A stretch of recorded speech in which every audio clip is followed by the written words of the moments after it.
गलद्दानगण्डं मिलद्भृङ्गखण्डं चलच्चारुशुण्डं जगत्त्राणशौण्डं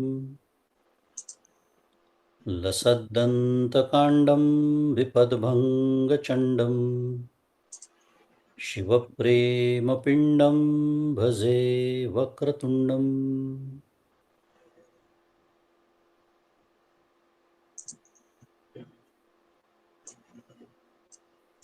अहं निर्विकल्पो निराकाररूपो विभुर्व्याप्य सर्वत्र सर्वेन्द्रियाणि सदा मे समत्वं मुक्तिर्न बन्धः चिदानन्दरूप शिवोऽहं शिवोऽहं चिदानन्दरूप शिवोऽहं शिवोऽहम्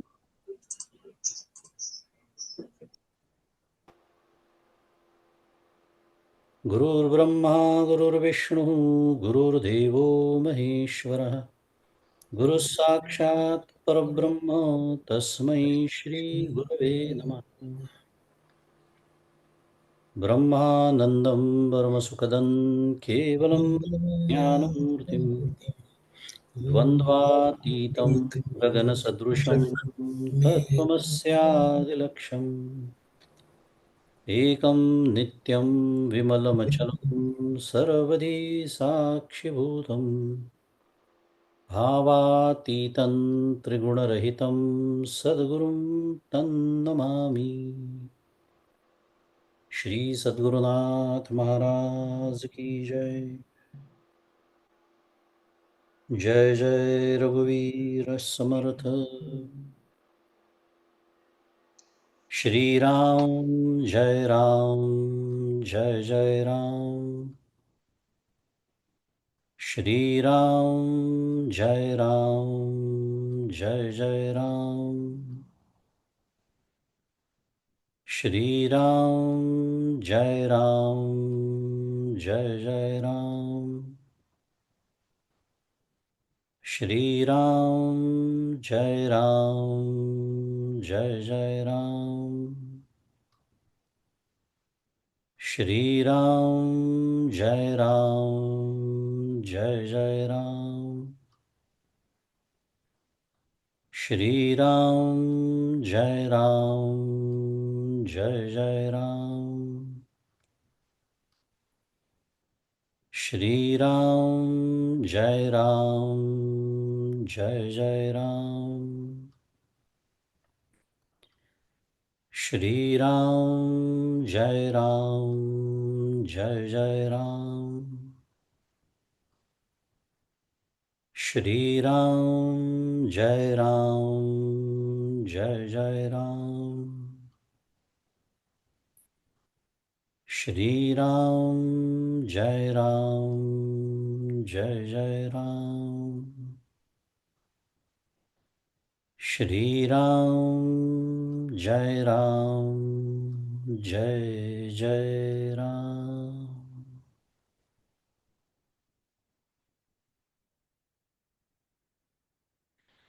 प्रभु श्री रामचंद्र भगवान की जय। श्री सद्गुरुनाथ महाराज की जय। जय जय रघुवीर समर्थ।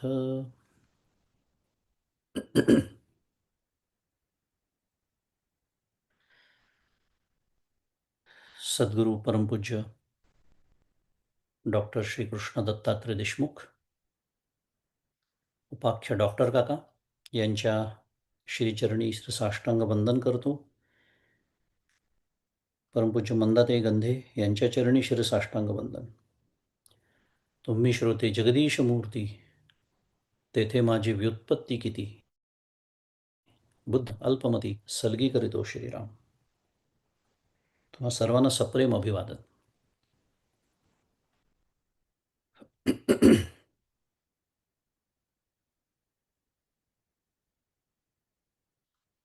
श्री गजाननाच्या असीम कृपेनी आपण अथर्वशीर्षाचं चिंतन करीत आहोत।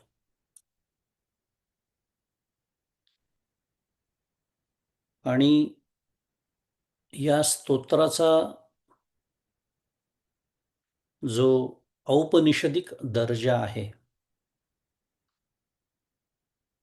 कारण ते उपनिषद आहे, त्या अनुषंगाने यथामती आपण त्याचा अभ्यास करण्याचा प्रयत्न करतोय. 6व्या मंत्राचा विचार सुरू आहे आणि मागील सत्रामध्ये श्री गजानन हे तत्व म्हणजे ब्रह्मरूप गजानन हे कालाच्या अतीत कसं आहे हे आपण समजून घेतलं. त्वम कालत्रयातीता. खूप महत्त्वाचा विचार आहे तो. आपण काल म्हणजे काय हे समजून घेतलं आणि किती स्वाभाविकपणे ते तत्व कालाच्या पलीकडचं आहे असा विचार केला. आणि त्याचप्रमाणे हा जो ईश्वररूप गजानन तो हा मूलाधार चक्रामध्ये नित्य वास्तव्याला आहे. त्वम मूलाधार स्थितोस नित्यम. जीवाच्या प्रारब्ध भोगाची अचूक व्यवस्था बघणारी देवता या भूमिकेमध्ये ईश्वररूप गजानन आहे असं आपण मागच्या वेळेला शिकलो होतो. त्याला त्याची अधिष्ठात्री देवता असं म्हणतात. फार वेळ नाही आपल्याकडे, पण किती छोट्या छोट्या गोष्टींमधनं इतके पैलू असतात शिकण्यासारखे. जाता जाता एक थोडासा विचार की जर गजानन ही अधिष्ठात्री देवता त्या जीवाला भोग देणारी जी वासना त्याच्यावर लक्ष ठेवणारी ती व्यवस्था सांभाळणारी ती देवता असेल तर प्रारब्ध बदलाच्या मागे लागावं का? म्हणून मी म्हणालो शुद्ध मराठीत देर आर सिरियस इम्प्लिकेशन्स.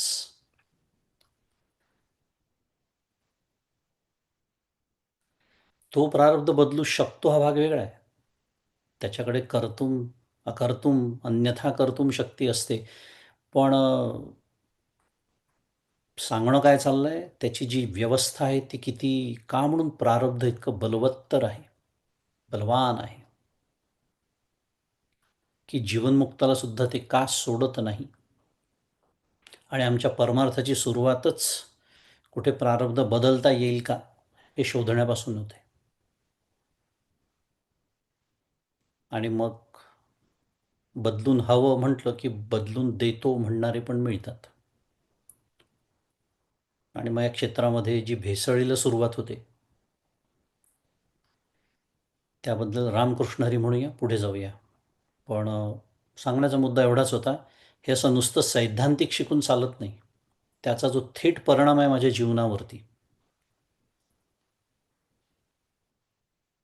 कारण आपण विचार या या स्तोत्रातच त्याला कर्ता म्हटलेला आहे, त्याला धर्ता म्हटलेला आहे आणि त्याला हरताही म्हटलेला आहे. एकदा बोललो होतो आपण. आपल्याला कर्ता आणि धर्ता आवडतो, हरता गणपती नाही आवडत. म्हणजे आपल्याला 2/3 गणपती माझ्या सद्गुरूंच्या भाषेत. 1/3 आपण नाकारतो, कारण प्रारब्ध नावाचं शास्त्र त्याच गजाननाचं मला मान्य नसतं आणि तरीही मी त्याचा उपासक आहेच. माझ्या नमस्काराला कितीसा अर्थ आहे हा विचार करावा. पुढे जाऊया. ती अधिष्ठात्री देवता आहे आणि मुला या शब्दाचा दुसरा अर्थ आपण माया असा बघितला. त्यामुळे मायेचा आधार, मूलाधार म्हणजे मायेचा आधार असं म्हणून तो नित्य स्थित आहे. हा दुसरा पैलू पण आपण बघितला होता. मी मायेचा आधार आहे असं स्वतःचं परमात्म स्वरूप सांगताना भगवंत 7व्या अध्यायात म्हणतात की अपरेयमितस्त्वन्याम प्रकृतीम विद्यमे पराम जीवभूतम महाबाहो ययेदम धार्यते जगत. अप्रतिम श्लोक आहे. ययेदम धार्यते जगत. महाबाहो म्हणजे अर्जुना, आधीच्या श्लोकामध्ये काय सांगितली? अपरा प्रकृती सांगून झाली. अपरेयम, ती माझी अपरा प्रकृती आहे, पण तिच्याहून भिन्न कोणती? पराप्रकृती, की जिच्या योगे हे सर्व जग धारण केलं जातं. ययेदम धार्यते जगत, ती माझी जीवस्वरूप पराप्रकृती जाण.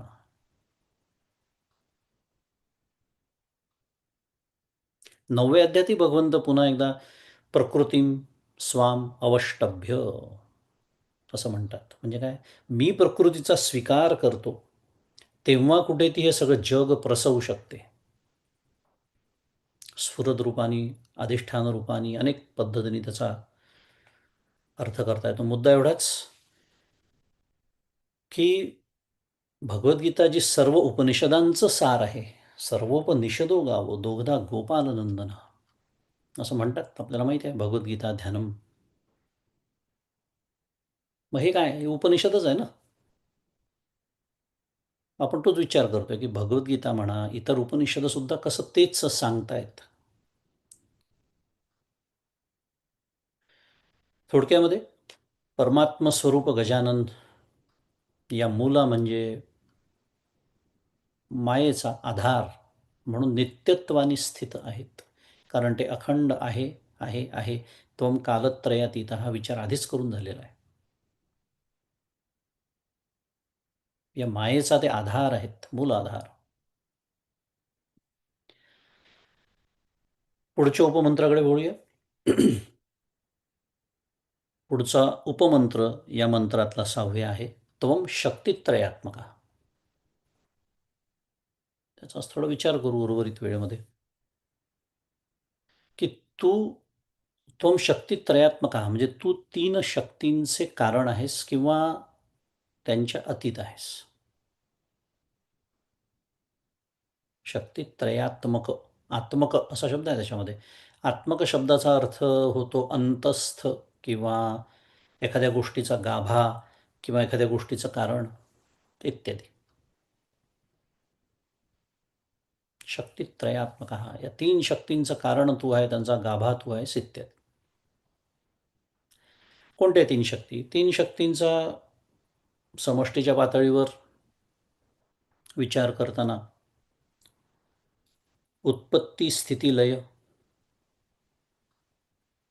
अशा 3 शक्ती मानल्या जातात. किंवा व्यष्टीच्या पातळीवर म्हणजे जीवाच्या पिंडाच्या पातळीवरती शारीरिक, मानसिक, बौद्धिक अशा शक्ती मानल्या जातात. सर्व या 3 शक्ती शारीरिक, मानसिक, बौद्धिक कमी अधिक प्रमाणात आपल्या सर्वांना, सर्व प्राणीमात्रांना उपलब्ध आहे, प्राप्त आहे. असा स्थूलमानाने विचार करता येऊ शकतो. परंतु या शक्तींच्या सूक्ष्म रूपाचा विचार केला समजा आपण, तर 3 महत्त्वाची रूपं त्या शक्तीची पुढे येतात. एक म्हणजे ज्ञानशक्ती, दुसरी क्रियाशक्ती आणि तिसरी इच्छाशक्ती. ज्ञानशक्ती, क्रियाशक्ती, इच्छाशक्ती. एक साधं उदाहरण घेऊ आपण. एक स्वयंपाकघरातलं उदाहरण घेतलं. लाडू करायचे आहेत समजा. असं छोटे छोटे उदाहरणं, दृष्टांत घेतली की अजून समजायला सोपं जातं. लाडू करायचे, त्यासाठी सर्वप्रथम लाडू करावे असा संकल्प किंवा इच्छा व्हावी लागते की नाही? कल्पना करा. जा मी करतच नाही असं म्हटलं तर लाडू होतील का? जो लाडू करणारा आहे किंवा करणारी आहे, बहुतांश वेळेला करणारीच असते, तिने जर म्हणलं मी लाडू करत नाही, येते आता दिवाळी काही दिवसांनी, या दिवाळीत लाडू नाही असं जाहीर केलं समजा घरात, काय करणार तुम्ही? काही करू शकत नाही. संकल्प, इच्छा असावी लागते. बरं, नुसतं इच्छा असून चालेल का? मला खूप इच्छा आहे, म्हणजे समजा असं बायकोनी जाहीर केलं घरात, तर पण मला इच्छा आहे ना लाडू खाण्याची, पण इच्छा असून काय उपयोग आहे? त्या लाडूचा एकंदर स्वभाव त्याचं स्वरूप, ते लाडू करण्याची प्रक्रिया याच्याविषयी पूर्ण ज्ञान असावं लागतं.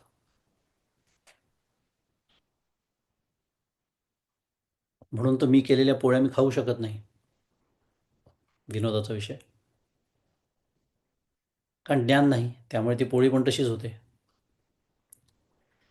मुद्दा ज्ञान असावं लागतं. ज्ञानशक्ती, इच्छाशक्ती. बरं, ज्ञानाचा अजून एक पैलू, लाडू करायचे आहेत.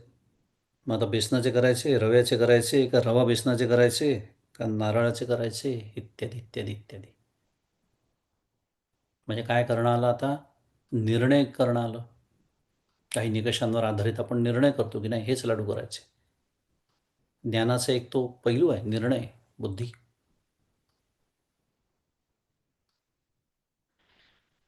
आणि सरते शेवटी इच्छा पण आहे लाडू करण्याची, ज्ञान पण आहे, पण त्याच्यासाठी प्रत्यक्ष लाडू करण्याचं सामर्थ्य,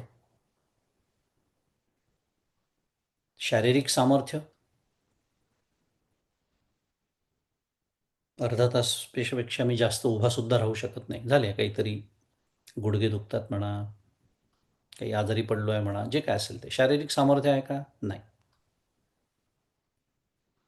किंवा साधनरूपी, घरात रवाच नाही आहे, काय लाडू करणार?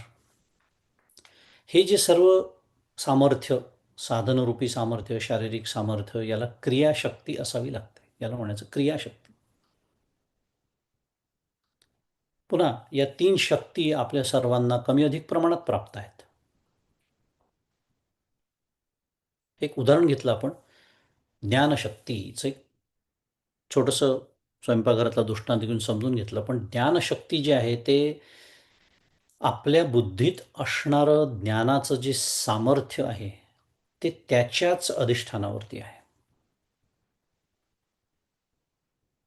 आपल्याला होणारं जे ज्ञान आहे, ज्याला वृत्तीरूप ज्ञान असं म्हणतात किंवा वृत्तीज्ञान असं म्हणतात, हे त्या असणाऱ्या ज्ञानाच्या म्हणजे ज्ञानरूप गणेशाच्या अधिष्ठानावरती होतं. म्हणून त्याला काय म्हटलं? आत्मक असं म्हटलं.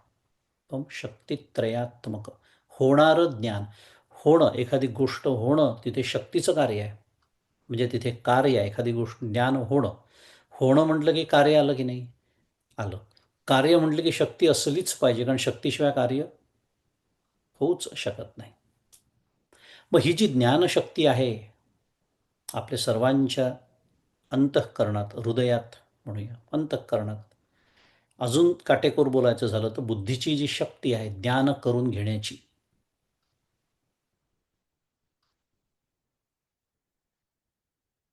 खूप बऱ्याच वेळा आपण विचार केला आहे. म्हणजे या स्तोत्राच्या संदर्भातही केलेला आहे आपण. होणारं ज्ञान, असणारं ज्ञान, ज्ञानरूपता आणि वृत्तीज्ञान याच्यात काय फरक आहे. पुन्हा वेळ नाही आपल्याकडे, पण जाता जाता थोडंसं की अंतःकरणामध्ये वृत्ती उठते आणि मग त्या वृत्तीच्या माध्यमातून मला जगाचं ज्ञान होतं, या पंच ज्ञानेंद्रियांच्या माध्यमातून, डोळा, कान, नाक इत्यादी. बरोबर. वृत्तीच्या माध्यमातून मला बाहेरच्या जगाचं ज्ञान होतं, पण वृत्तीचं सुद्धा ज्ञान होतं. वृत्तीसुद्धा प्रकाशितच आहेत. मग त्याचा प्रकाशक कोण आहे? तो ब्रह्मरूप गजानन आहे.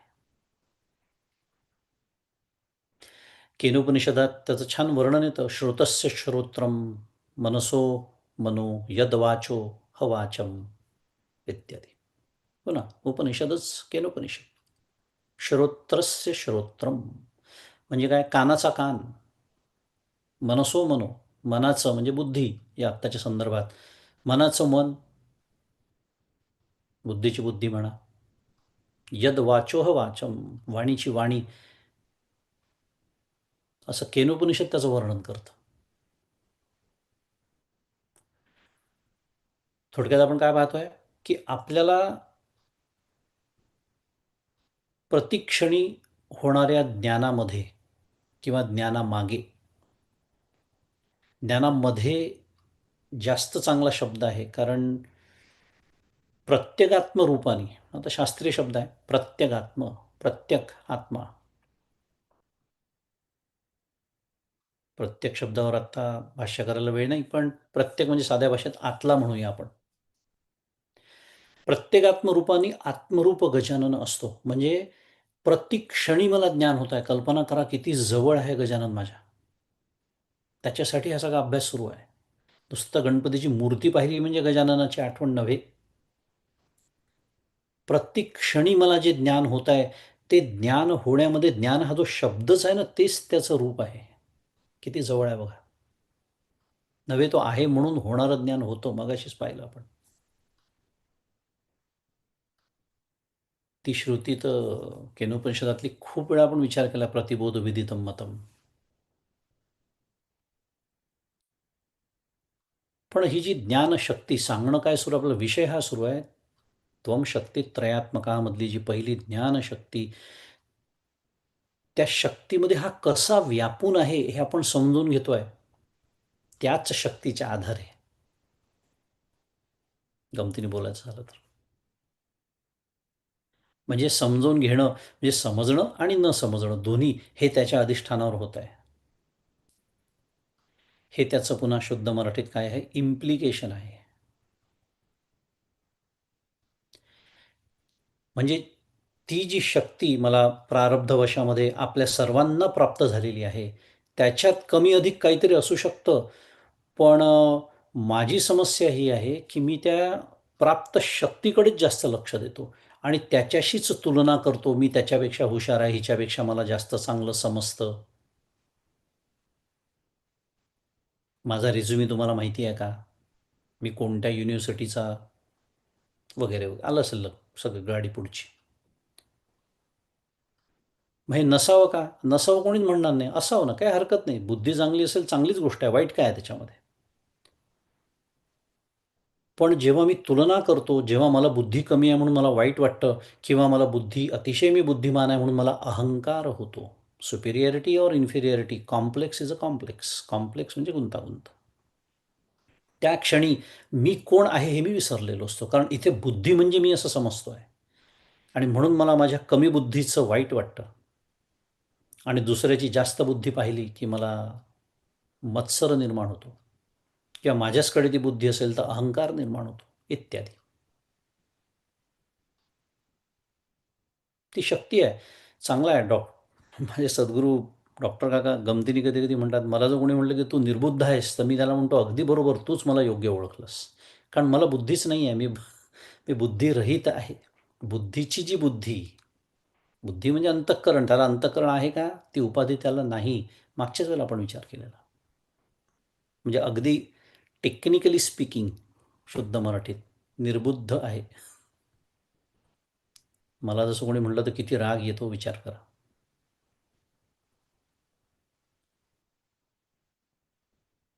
पण होणाऱ्या प्रत्येक ज्ञानामध्ये तो आहे. समस्या ही आहे, होणाऱ्या ज्ञानाच्याच मागे आपण लागतो. त्या प्रेरणेच्याच मागे लागतो. पण त्याचा जो स्रोत, जो ब्रह्मरूप गजानन, त्याच्याकडे माझं कधीच लक्ष नसतं. ज्ञानशक्ती आणि समष्टीच्या पातळीवर विचार करायचा झाला तर सृष्टी निर्मितीच्या वेळेस जे पहिलं स्फुरण झालं, ज्याला अध्यारोप म्हणतात शास्त्राच्या भाषेमध्ये, एकोहम, मी एकटा आहे. ते त्याची ज्ञानशक्ती. तर ज्ञानशक्तीचं पहिली अभिव्यक्ती म्हणूया, एकोहम. आता दुसरी इच्छाशक्ती.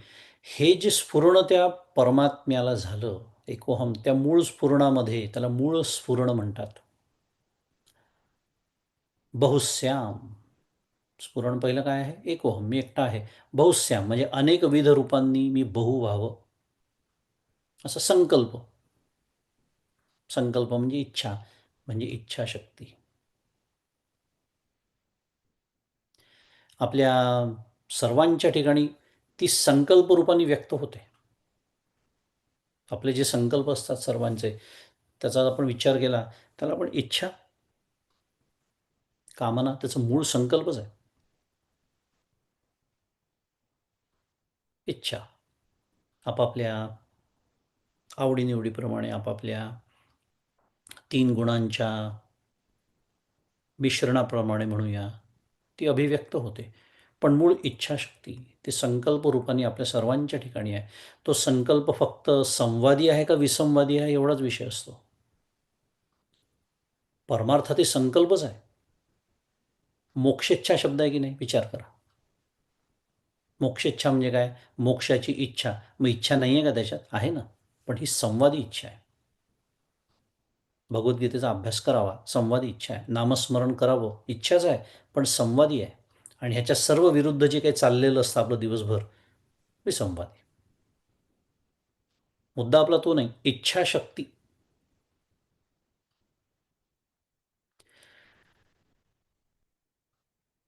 आणि इच्छा म्हणजे स्वभाव. मी जसं आत्ता म्हणालो की आपल्या स्वभावानुसार इच्छा होते, साध्या भाषेत बोलायचं झालं तर. तर इच्छा म्हणजे स्वभाव असा जेव्हा आपण अर्थ करतो की नाही, तर जडाच्या ठिकाणी, जड म्हणजे अचेतन, नॉन लिव्हिंग थिंग, ती द्रव्य शक्तीच्या रूपाने अभिव्यक्त होते असं आपण म्हणू शकतो. द्रव्य शक्ती.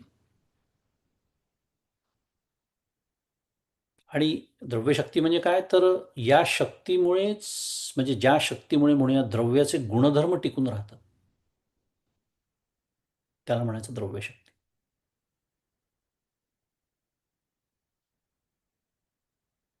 उदाहरणार्थ, पाण्याचं शैत्य म्हणजे रस हा जो गुण आहे पाण्याचा, किंवा अग्नीची दाहकता आहे, हे जे सर्व आपण ज्याला शुद्ध मराठीत फिजिकल प्रॉपर्टीज म्हणतो. खूप छान विषय आहे खरा, पुन्हा वेळेचा प्रश्न असतो. पण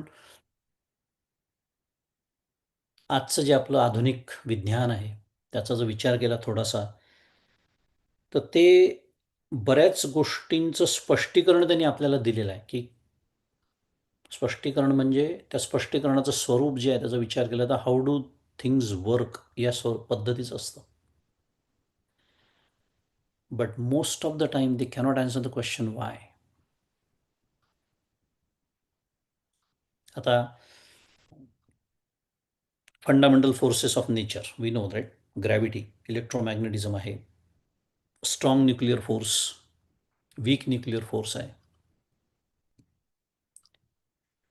एक पाचवा पण आहे, that is still unconfirmed, related to dark energy. पण हे जे फंडामेंटल फोर्सेस मी म्हणालो, गुरुत्वाकर्षण शक्ती आहे, मॅग्नेटिझम, चुंबकत्व आहे, हे, किंवा स्ट्रॉंग न्यूक्लिअर फोर्स आहे, सगळ्यात महत्त्वाचं फंडामेंटल बिल्डिंग ब्लॉक आहे. ते सब ॲटमिक पार्टिकल्स एकत्र धरून ठेवून, प्रोटॉन आणि न्यूट्रॉन, ॲटमचं न्यूक्लियस, ज्याच्यामुळे कल्पना करा तेच नसतं, तो अणू स्थिर नसता तर जगाचं काय झालं असतं.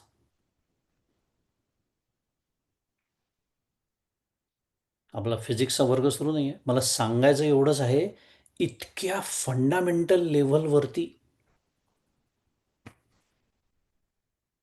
आणि इतक्या मूलभूत पातळीपासून त्याच्या शक्तीची अभिव्यक्ती होते आहे.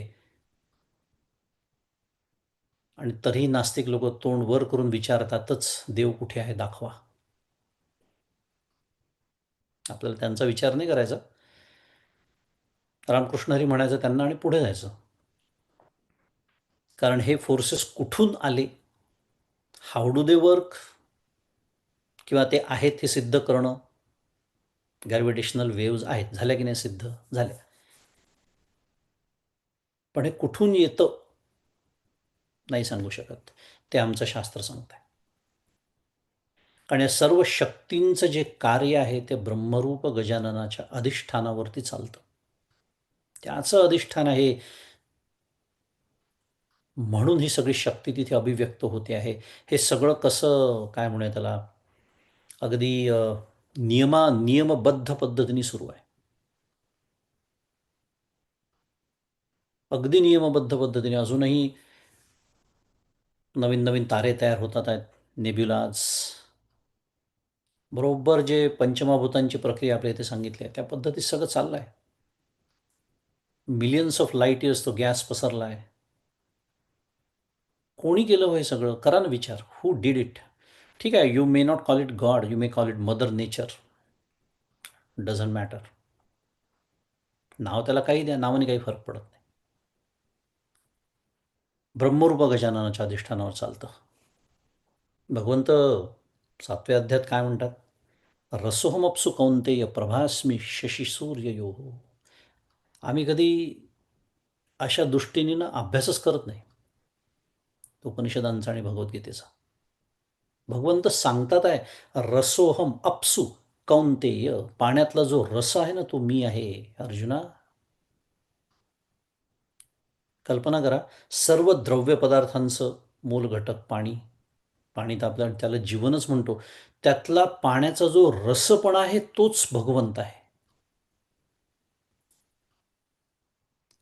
पुन्हा साधनाभिमुख परमार्थ म्हणजे शुद्ध मराठीत इम्प्लिकेशन काय आहे? अरे जेव्हा जेव्हा पाणी दिसेल तेव्हा तेव्हा भगवंताची गजाननाची आठवण व्हावी.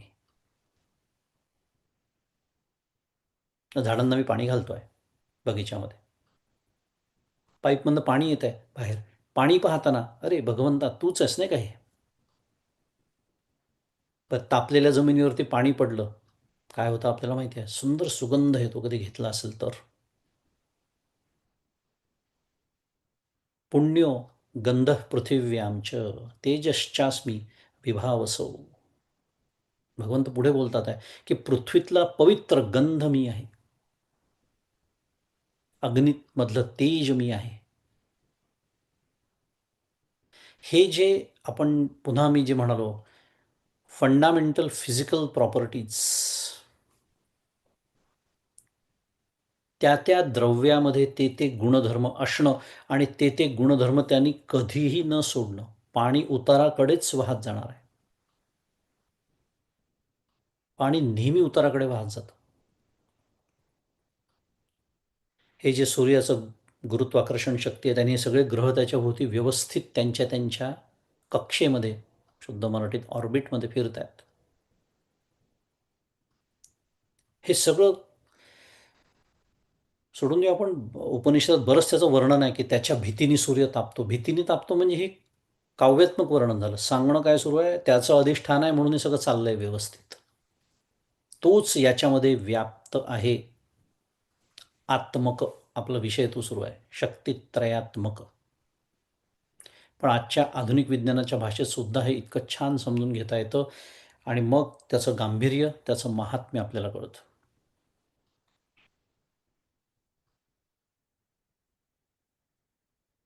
ज्ञानशक्ती, इच्छाशक्ती, क्रियाशक्ती. तिसरी जी शक्ती आहे ती क्रियाशक्ती म्हणून. आपण मगाशी इच्छा म्हणजे त्या पदार्थाचा स्वभाव या पद्धतीने विचार केला, जडाचा सुद्धा विचार केला, चेतनामध्ये तर अजून समजायला सोपं आहे. क्रियाशक्तीचा जेव्हा आपण विचार करतो तेव्हा सजीवांच्या सर्व क्रिया या प्राणांच्या मदतीने होतात. बरोबर विचार करा, आपण आपला जेव्हा विचार करतो कुठलीही, म्हणजे अगदी साधी डोळ्यांची पापणी लवणं ज्याला म्हणतात, इतकी क्षुल्लक म्हणूया क्रिया, पण ती क्रियासुद्धा शक्तीशिवाय होत नाही. जिथे जिथे कार्य आहे तिथे शक्ती म्हणजे एनर्जी हवीच. आणि आपल्या ठिकाणी जी आहे ती प्राणांची शक्ती आहे.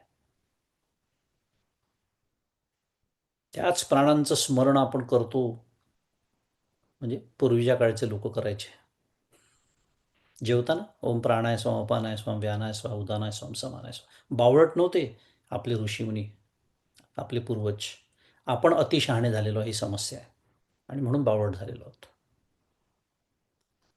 त्या 5 प्राणांना आहुती म्हणून ती प्रक्रिया आणि सगळं ते चित्राहुती ज्याला म्हणतो. असो, वेगळा विषय. मुद्दा, इतकं प्राणांचं महात्म्य आपल्या देहामध्ये आहे, कारण सर्व क्रियाच मुळात त्या प्राणांच्या मदतीने होतात. सर्व आपल्या ज्या फिजिओलॉजिकल ज्या काही सगळं चाललेलं असतं ना, आपल्या ज्या काही सिस्टीम्स आहेत शरीरातल्या सगळ्या, त्या सगळ्या जर चांगला शब्द म्हणजे पॉवर्ड बाय प्राण. आणि गजानन कोण आहे? प्राणांचा प्राण आहे. प्राणांचा प्राण आहे. मगाशीच आपण तो विचार केला, कानाचा कान, बुद्धीची बुद्धी, मनाचं मन. तो प्राणांचा प्राण आहे. म्हणजे पुन्हा एकदा तो ब्रह्मरूप गजानन आहे, म्हणून हे प्राण त्यांचं कार्य त्याच्या अधिष्ठानावरती व्यवस्थित करू शकतात आहेत.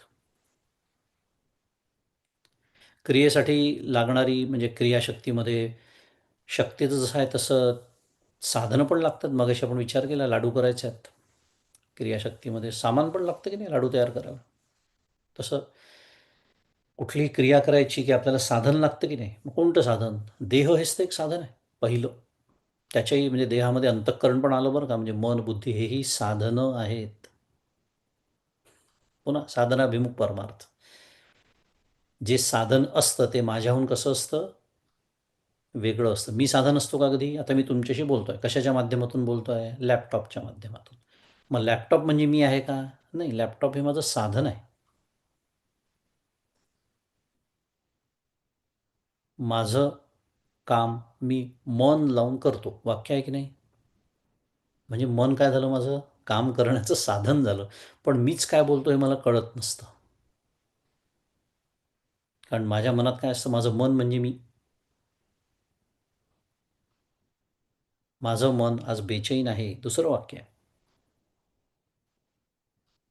मुद्दा एवढाच, साधनं हे साधन वापरणाऱ्यापासून वेगळं असतं, पण हे माझ्या लक्षात राहत नाही. आणि माझं मन म्हणजे मी, माझी बुद्धी म्हणजे मी, माझे प्राण म्हणजे मी. आणि म्हणून तर ते जाता कामा नये. महाभय मृत्यूचं त्याच्यासाठी आहे. हे सर्व साधनं आहेत. आणि हे झाली साधनं. आणि कर्म किंवा क्रिया ज्या जगामध्ये केली जाते, करण्यासाठी जग तर पाहिजे की नाही कर्म करण्यासाठी. ते संपूर्ण जगत कोणाच्या अधिष्ठानावर? पुन्हा ब्रह्मरूप गजाननाच्या अधिष्ठानावरती आहे. ब्रह्मरूप गजाननाच्या ही झाली त्याची क्रियाशक्ती. त्यामुळे ज्ञानशक्ती, इच्छाशक्ती, क्रियाशक्ती या सर्वांचा आत्मक तो आहे, व्यापून आहे त्याच्यामध्ये. आणि परमात्म्याच्या बाबतीत म्हणजे समष्टीच्या पातळीवर जो विचार करतो म्हटलं तर बहुश्याम हा जो त्याचा संकल्प आहे, केवळ एका संकल्प मात्रे करून त्यांनी अनंत कोटी ब्रह्मांड त्यांनी निर्माण केली आहेत. ही त्याची क्रियाशक्ती आहे. परमपूज्य काका म्हणतात की जेव्हा स्वतःचा अहंकार खूप उफाळून येतो ना, मी असा आहे, मी तसा आहे, मी असं केलं तसं केलं, मी येऊ केलं, मी तेव्हा केलं, तेव्हा आपली तुलना ईश्वराशी करावी. आजच्या भाषेत मी सांगतो की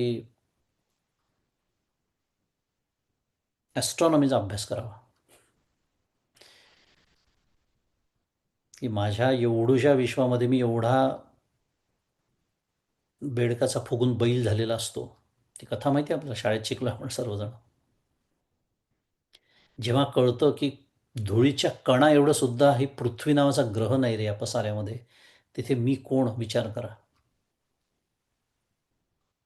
आणि एक छोटीशी गोष्ट करायची म्हटली मी तर मला हजार जी साधनं लागतात ती शेवटी या ईश्वराच्याच जगातून मी आणतो. पण त्यांनी काय आणलं इतकं सगळं ब्रह्मांडच्या अनंत कोटी ब्रह्मांड निर्माण करण्यासाठी त्यांनी काय आणलं? कुठून आणली त्यांनी माती एवढी मोठी पृथ्वी तयार करायला? शास्त्र सांगतं संकल्प मात्र करून तोच हे सर्व झाला. म्हणजे मुद्दा सुरू आहे, त्याच्या एका संकल्पाला एवढं अनंत यश आहे, अनंत यश. बहुश्याम हा त्याचा संकल्प, हीच त्याची क्रियाशक्ती. त्याला कुठून काही आणावंच लागत नाही. त्यांनी फक्त संकल्प केला आणि तोच हे सर्व झाला. अभिन्न निमित्त पादान कारण तो या जगाचा आहे. ही त्याची क्रियाशक्ती आहे. आणि यालाच आत्मक म्हणतात. कारण तोच हे सर्व झाला असं आपण जेव्हा म्हणतो आहे, याचा अर्थ त्याच्यात तो व्यापून आहे, असा त्याचा अर्थ होतो आणि म्हणजेच तो याचा आत्मक आहे, म्हणून तो शक्तित्रयात्मक आहे. त्वं शक्तित्रयात्मकः.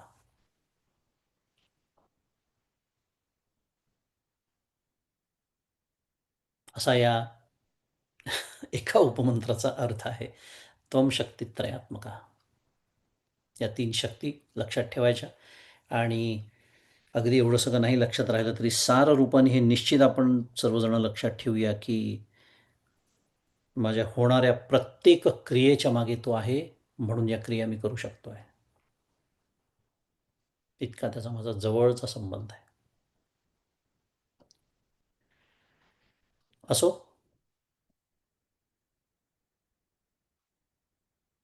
त्वां योगिनो ध्यायन्ति नित्यम असा पुढचा उपमंत्र आहे. पण त्या उपमंत्रासाठी पुरेसा वेळ आपल्याकडे आज नाही. तर अर्धवट विचार करण्याच्या ऐवजी आपण आज थोडं लवकर थांबूया आणि पुढच्या वेळेला या उपमंत्राचा नीट विचार करू. शक्य असल्यास पुढच्याही उपमंत्राचा करूया. पण आज इथे थांबूया आणि आजचं हे चिंतन ज्या ज्ञानशक्तीच्या, ज्या इच्छाशक्तीच्या आणि ज्या क्रियाशक्तीच्या आधारे आपण करू शकलो आणि त्या शक्तीचं जे अधिष्ठान श्री गजानन त्याच्या चरणी हे चिंतन पुष्प अर्पण करू आणि थांबूया. ओम गं गणपतये नमः. श्री सद्गुरुनाथ महाराज की जय. जय जय रघुवीर समर्थ.